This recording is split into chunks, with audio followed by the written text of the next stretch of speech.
Narangan po kami guys ng Chinese Coast Guard dito sa Hasahasa-Reef. Ngayong araw ng April 15, 2025. Yan ang mga huli namin. Yan. Nakahuli kami ng red fishing. Reko. Tapos nakahuli kami guys ng tiger. Yan. Buhay guys. Narangan kami ng Chinese Coast Guard dito sa ating Hasahasa-Reef. Yan. 5303 yung number guys. At ating mga taga-B para hindi makapasok kasi pilit nilang hinarangan. Yun guys, dalawa yan sila. Yung isa ay 4108.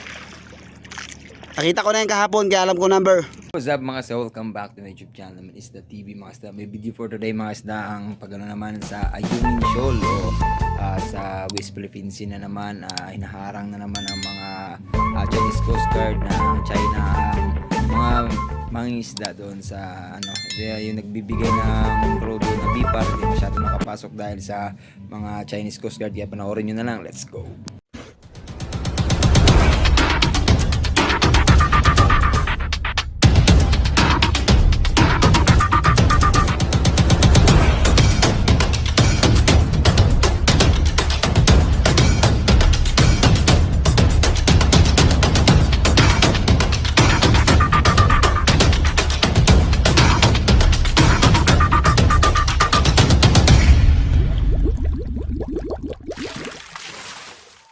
Ayun guys. Yan. Kausapin yata ang Chinese Coast Guard na papasukin yung bipar. Yan. Sign language. Sign language lang yung gamit nila. Siguro marunong din to mag-Chinese. Siguro to si Clifford eh. Ayan napakatapang talaga ni Clifford. Matras yung China sa kanya Inahabol niya yung China guys. Gatras na. Yan Yan, magpahiro-hiro siya dyan guys. Pag binumbahan ng tubig yan, sigurado balintong yan guys. Okay, magpahiro-hiro ka dyan. Si Clifford, matinding pangangailangan yan guys. Mga nakay na yung tatlong asawa niya guys eh.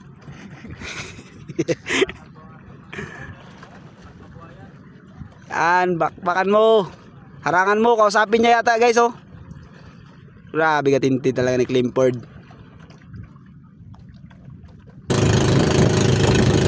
Bakbakan na to. Hindi talaga nila papasukin yung ating bipar. Philippine bipar guys. Hindi nila papasukin Dalawa guys nakaharang kasi sila sa gitna ng daanan Yan. Ang lalaki kasi ng mga kagang na to guys. Ang Philippine bipar. Hinarangan ng mga Chinese Coast Guard. Yan. So nag-aantay kami dito ng ayuda nila para sa amin. Dalawang Chinese po yan guys. Yan ang isa.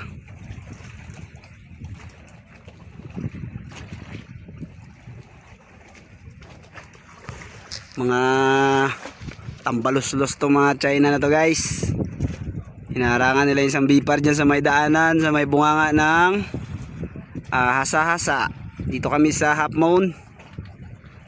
Yan, limang bangka kami ito guys. Yan. Tropa namin yan mga kasama. Ito kami. Yan ang mga tropa natin dito. Ito yung medyo nanghihinayang na siya sa grasya na sana kaso parang magiging bato pata. Yan. Medyo malungkot. Ito kami guys. Ito pa yung mga tropa namin na iba. Yan, si Quadro Jack at si San Miglite at si Kamagong. Yan. 5 bangka kami ito guys. Araga guys. Dati guys. Ito nga palang Akaski TV vlogger guys. Pa shoutout naman dyan sa mga pa subscribe naman ang channel ni Akaski TV. Yan, nagwa-vlog din yan. So ito binagawa ka ng video kasi para may katibayan kami na hinaharangan kami dito sa Half Moon Shoal ng mga China Coast Guard. Grabe, hindi makapasok guys. Ito na yung isang bipar, medyo malapit na siya sa daanan guys. Yan. Madadaanan na guys, makakadaan na siya guys. Medyo makakahingi na kami ng ayuda ng mga Philippine. Itong diputan na to guys, yung China na to guys, oh, masyadong matapang yan guys, oh. Ang inang yan. Napakahirap ng sitwasyon ng kalagayan dito sa West Philippine Sea guys.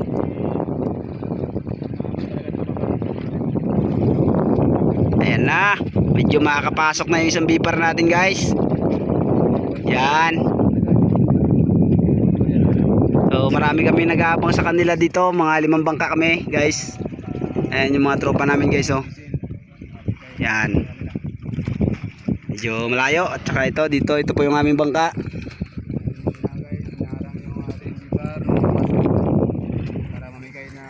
Pasukin mo, huwag ka matakot. Wala yan. Nandinindak lang yan ng mga ano. Salig lang sila kaya malaki sila eh. Yan na guys, makakapasok na siya. Inaharangan pa siya, binalagbagan na naman siya ng putik na to guys. Napakasama talaga to ng mga China. Bakit ganyan kayo sa Pilipinas? Ano na kayo ng tipaklong?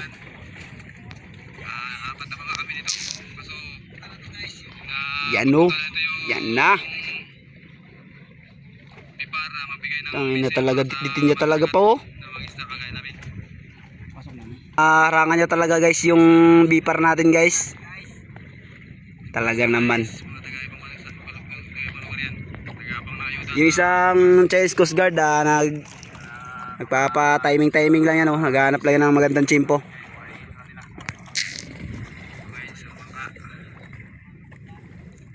Yan na, medyo malapit na yung isang beeper natin dito sa daanan ng Half Moon. Dito po kasi yung bahura to guys, medyo malaki-laki rin. Medyo hanggang doon, siguro nasa mga 14 miles yung paikot nito guys. Yan o.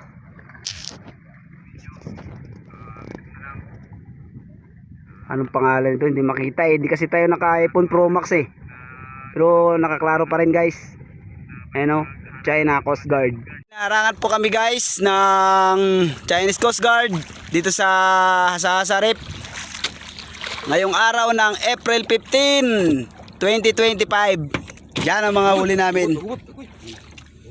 Okay, nangangawil kami guys naglagulo kami ng ano guys, ng lagulo. Ang tinatawag nilang lagulo. Yan. Nakahuli kami ng red fishing. Reko. Tapos nakahuli kami guys ng tiger. Yan. Buhay guys.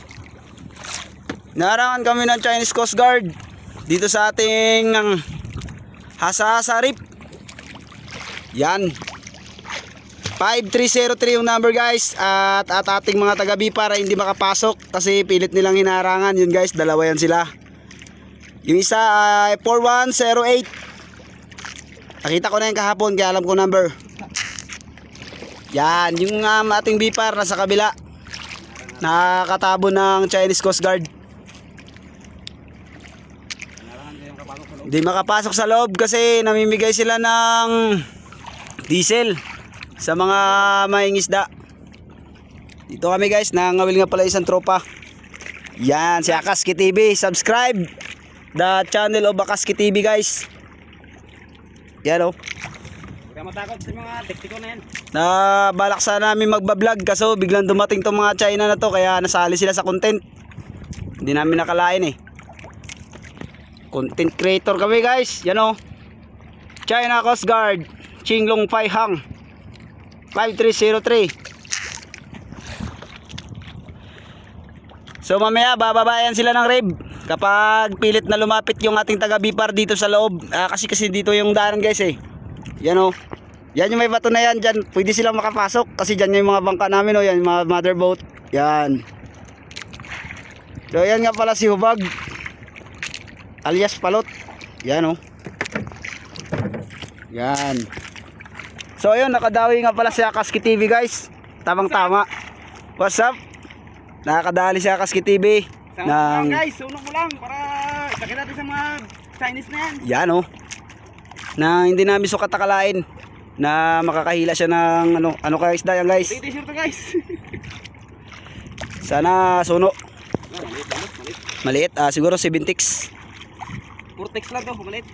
7 ticks. Dito pa kasi yung hasa-hasa rep. Nasa mga 60 miles yung Bulilo yan. Maliit mo guys. Yun oh. Pwede na yan. Okay.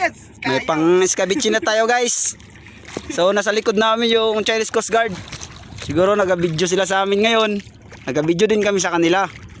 Yan ang tinatawag na ganti-ganti lang. Yan guys. Di talaga makalapit yung aming taga-Bipar guys oh. Pilipinas natin yung taga-Bipar na yan guys. Ayaw talagang tantanan ng kahapon pa yan guys. Habulan nila. Nung April 14 kahapon. Nang umaga. Mga 8 AM. Wala stick talaga tong mga taga China guys. Sana makalusot sila kay para mabigyan kami nila ng diesel. Malayo pa kasing takboy namin guys. Medyo wala na kaming diesel. Kung kakaunti na lang. Sana makapasok sila dito. Inaarakan talaga sila ng Chinese Coast Guard. Ito medyo malapit na sa amin guys oh. Dito kasi kami sa labas ng hasa-hasa rip. Nangawil kami sa mga kanto-kanto. Yung nakakahuli kami ng yan guys oh. Ay maawa naman kayo mga China Coast Guard. Umalis kayo dito. Hindi kayo taga Pilipinas. Ano ba itong nangyayari?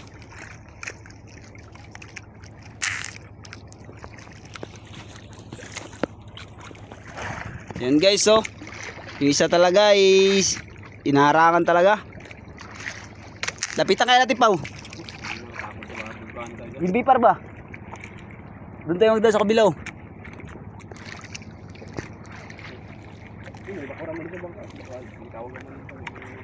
Tanungin natin kung baka may kailangan yung taga Bipar natin ba. Kung baka kailangan nila ng resback. Banggaan natin yan. Kaya man yan. 5303. Maraming salamat sa walang sawang pag-suporta sa Isla TV. Sa mga supporter ko dyan, sa mga subscriber ko. Maraming salamat sa pag-suporta lagi. At nagbabalik yun. Nagbabalik tayo best yung pagbalik natin. Maganda agad ang views. At sana tuloy-tuloy lang lagi. God bless to all. Kaya thank you.